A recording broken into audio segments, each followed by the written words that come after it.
1963. We're talking, what, 3 in the morning? 3 a.m. Total darkness, deep in the English countryside. We're on this remote stretch of track, Sears Crossing. Right, somewhere between Glasgow and London. And coming down the line is a Royal Mail train. Now, to anyone else, this is just the nightly mail run. But we know better. This train isn't just carrying letters. No, it's basically a rolling bank vault. And it's about to become the centerpiece of what everyone would start calling the crime of the century. The Great Train Robbery. Yeah. But here's why we're doing a deep dive on this today. We all sort of know the headline, the legend. Sure. But when you peel back the layers, this wasn't some, cowboy stick 'em up. This was a heist that relied on corporate-level strategy, on insider information, and a payout that, well, adjusted for inflation, you're looking at something like 67 million pounds. It's a staggering sum. I mean, that's generational wealth. And you're right about the strategy. This was not a smash and grab. This was an operation. It took months of logistics, a massive crew, a specialized team. It was really designed to be the perfect crime. And yet, and this is the part I love, despite all that genius, that military precision, the whole thing just crumbles. It falls apart because of a board game and a single throwaway sentence. That's the tension I want to get into. How do you pull off a masterclass in criminal logistics and then completely blow it with sheer human incompetence? It's the ultimate case study in the human factor, isn't it? Yeah. You can plan the mechanics, you can rig the signals, but you just can't engineer out human arrogance. So let's talk about the architecture of this thing. You don't just wake up one morning and decide to hijack a Royal Mail train. This kind of organization, it just screams Bruce Reynolds. He was the architect, right? The CEO of this whole operation. Reynolds was absolutely the CEO. He was a career criminal, a thief, but he really saw crime through a business lens, a perfectionist. And he had his crew in London, the Gordon Goody gang. But when he came up with this train job, he hit a wall. His usual guys were great at, say, smashing a window or cracking a safe.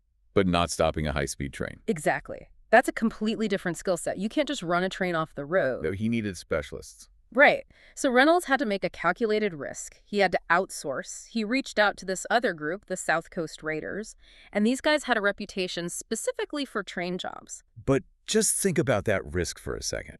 You're merging two different criminal organizations. You've got the London crew, the South Coast crew. That's a lot of ego in one room. And a lot more people to split the money with. It swelled the team to, what, over 15 people on the ground? Over 15, yeah. And from a security perspective, that is a nightmare. The more people you add, the more potential leaks you have. But Reynolds felt he had no choice. He needed the manpower, and he needed their expertise for a target this big. And the target was so appealing because of the intel. They weren't just guessing, were they? Reynolds had an ace in the hole. He did. The insider. The ghost in the machine. To this day, the identity of the insider, some accounts call him the Ulster Man, it's the biggest mystery of the whole heist. All we know is that it was a senior security officer inside the Royal Mail. This person basically handed them the blueprint. And it was really 3 key pieces of intel that made the whole thing possible. I mean, first, they had to know where the money was. Correct. Tip number 1 was the location of the HVP coach, the high-value packages carriage. That's where the cash was. The insider told them exactly where it would be in the train. Second from the engine. Second from the engine. But knowing where the coach is doesn't help if it's empty. Yeah. So that's where the timing comes in. This part always feels like it's straight out of a movie. Why August 8th? It's all about volume. The insider knew that the previous weekend had been a bank holiday in Scotland. Right, so all the banks are closed. The post offices are holding on to days' worth of deposits. Precisely. All that cash was just bottlenecked, waiting to be shipped down to London. So this particular train was the release valve for that whole backlog. Normally, that HVP coach might carry, say, 300,000 pounds. Which is still a lot of money. A lot of money, sure. But on this night, it was carrying closer to 3 million pounds. 12 times the normal amount. They were hitting a jackpot that only existed because of a quirk on the calendar. It was a massive anomaly. But the third piece of intel, this is the one that really blows my mind. You've got this carriage with a historic amount of cash. You'd expect it to have armed guards, steel plating, sophisticated alarms. But the insider knew better. He did. The post office had been upgrading its fleet, adding alarms and bars. But the insider knew that on this specific night, all the upgraded coaches were in the shop for maintenance. Oh, way. Yeah. They had to use a reserve carriage, number M3024M. The backup coach. The backup coach. And it had no alarm system, None. It was basically a wooden box with a simple lock on the door. That's almost too perfect. You have a massive surplus of cash, and it's loaded into the one carriage that has zero security. It's like the universe was begging them to rob it. It really does seem that way. But for Reynolds, this wasn't luck. It was actionable intelligence. It validated the risk of having that big crew. They knew the payoff would be huge and the security would be lax enough to pull it off without a gunfight. Or so they hoped. Or so they hoped. So let's go to Sears Crossing. 3 a.m., the gang's in position, they have to stop the train, and I just love how low-tech this was. In an age of new technology, they used a glove. It was brilliant in its simplicity. They climbed the signal gantry, covered the green all-clear light with a glove or some say a bag so it wouldn't show. Then they just hooked up a little 6-volt battery to the red light. Creating a fake stop signal. Exactly. So Jack Mills, the driver, he's coming down the track, 58 years old, a real veteran. He sees the red light. He doesn't question it. His training just kicks in. He hits the brakes, brings the train to a halt in the middle of nowhere. And this is where the plan shifts from clever to, well, violent. I think we often romanticize these heists, but the reality for the people on that train was brutal. It was an ambush. The assistant driver gets down to check the signal phone, sees the wires are cut. Before he can even react, he's swarmed and overpowered. Then the rest of the gang storms the engine cab. Jack Mills, the driver, he didn't just surrender. No, he fought for his train. He resisted. And in that struggle, one of the gang members hit him over the head with an iron gar. Wow. And this wasn't a tap. It was a severe, life-altering blow. Mills collapsed, unconscious, bleeding heavily. So they have the train, but they can't unload 2.5 tons of cash there. It's too exposed. Yeah. They have to move the engine and the HVP coach to Bradego Bridge, about a kilometer down the track. Right. So they uncouple the rest of the train. And you have to remember, there are 72 staff members in the back sorting mail. They have no idea what's happening. They just think it's a signal delay. They're just sitting there waiting for the light to change. Meanwhile, up front, they hit their first major snag. And this part is just pure irony. Okay. Reynolds had planned for everything. He knew moving a train was a specialized skill, so he recruited a retired train driver to be part of the crew. His only job was to drive that final kilometer. Specialist. The specialist. But when this guy climbs into the cab and looks at the controls, he freezes completely. He couldn't drive the train. He couldn't drive this train. It was a newer diesel-electric model, different from what he was used to. The controls were all wrong for him. Imagine the panic. You have millions of pounds behind you, 15 criminals staring at you, the clock is ticking, and you can't get the thing into gear. That has to be one of the most embarrassing moments in criminal history. Yeah. The designated driver stalls the getaway vehicle, so what did they do? They had no choice. They had to wake up Jack Mills.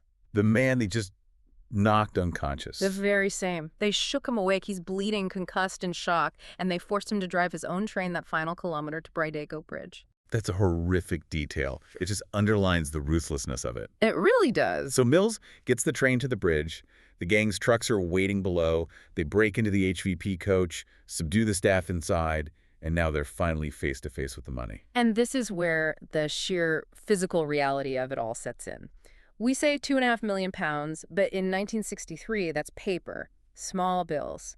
The total weight was about 2.5 tons. 2.5 tons. That's like trying to move 2 cars by hand in the dark, in a hurry. Exactly. They had a really strict 15-minute window before they risked an alarm being raised somewhere. They formed a human chain down the embankment. It was back-breaking work, just hurling these heavy mailbags from one man to the next. And they couldn't even take it all, could they? They ran out of time. They managed to load 120 bags into their truck and Land Rovers, but they had to leave 8 bags behind. That must have been an agonizing decision, leaving hundreds of thousands of pounds just sitting there because you can't carry it. It shows you the pressure they were under. Greed usually wins, but survival instinct won that night. They left the 8 bags, piled into the vehicles, and they were off. So they're away, they have the loot, they pulled it off. But as they're leaving, one of the robbers says something to the postal staff tied up in the carriage. A parting threat. A threat that was also a massive tactical error. One of them leaned in and said, "Don't move for 30 minutes or we will kill you." Don't move for 30 minutes. Now, on the surface, that just sounds like standard tough guy talk. Why was that the fatal mistake? Because the police aren't stupid. When the detectives interviewed the staff and heard that specific time frame, 30 minutes, they started doing the math. Why 30 minutes? It implies the robbers needed that exact amount of time to get to safety. Ah, I see. If their hideout was in London, they would have said, don't move for 3 hours. Exactly. A 30-minute buffer implies a local hideout. So the police looked at a map, calculated the average speed of a truck on those country roads, and drew a radius of about 30 miles or 50 kilometers around the crime scene. And they figured the gang had to be somewhere inside that circle. They deduced the gang had gone to ground nearby. And smack in the middle of that circle was Leatherslade Farm. The gang had bought it months earlier. It was 27 miles from the bridge. A perfect match for the 30-minute warning. A perfect match! So while the police are drawing circles on maps, the gang is at the farm. What's the atmosphere like? Oh, it was pure euphoria. They arrived just before dawn. They were listening to police radio frequencies so they could hear the chaos they'd caused. They started counting the money and realizing just how rich they were. Each man's share was about 150,000 pounds. They were set for life. But that euphoria led to arrogance. And this brings us to maybe the most cinematic detail of the whole story, the Monopoly game. It's the ultimate symbol of their hubris. They had to lay low for a few days, boredom set in, so they broke out a Monopoly board. But instead of the fake paper money, They use the real stuff. they used the real stolen loot. Playing a game about capitalism, with the proceeds the biggest crime in British history. It's poetic, but it was also forensic suicide. They're in this safe house, they feel secure, they take their gloves off. They're handling the dice, the board, the little tokens, the stolen cash, all with your bare hands. Drinking beer, smoking, leaving DNA and fingerprints everywhere. They really thought they were untouchable. But that mood must have changed pretty fast when they heard the police radio updates. Drastically. When they heard the police announce that the search was narrowing to a 50-kilometer radius, the party stopped. They knew the police had cracked the logic. They knew Leatherslade Farm was inside that net. Panic.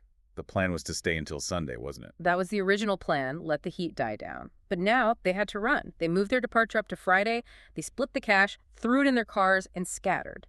But they had a huge problem. The farmhouse was filled with evidence. The mailbags, the getaway truck, the Monopoly board. Everything. So Reynolds had a contingency. They paid a guy, an associate, a significant sum of money to stay behind. His only job was to burn the farmhouse to the ground after they left. A simple job. Burn it down, destroy the evidence. Simple, yes. But this associate, he took the money, looked at the farmhouse, maybe he heard sirens in the distance, and his nerve just failed him. So he just ran. He took the cash and fled. Didn't light a single match. Maybe he was scared the fire would attract attention. Maybe he was just a coward. Whatever the reason, the result was catastrophic for the gang. So much for honor among thieves. The police get a tip from a neighbor, they raid the farm, and they find A gold mine. A forensic treasure trove. The truck, the mailbags, and of course the Monopoly board. And because these were all career criminals, Their prints were already in the system. Scotland Yard dusted the board, the beer bottles. They matched the prints to Bruce Reynolds, to the South Coast Raiders, to almost everyone. They had a full roster of suspects within days. it's incredible. If that one guy had just lit that one match, the investigation could have stalled for years. Or if they'd just worn gloves while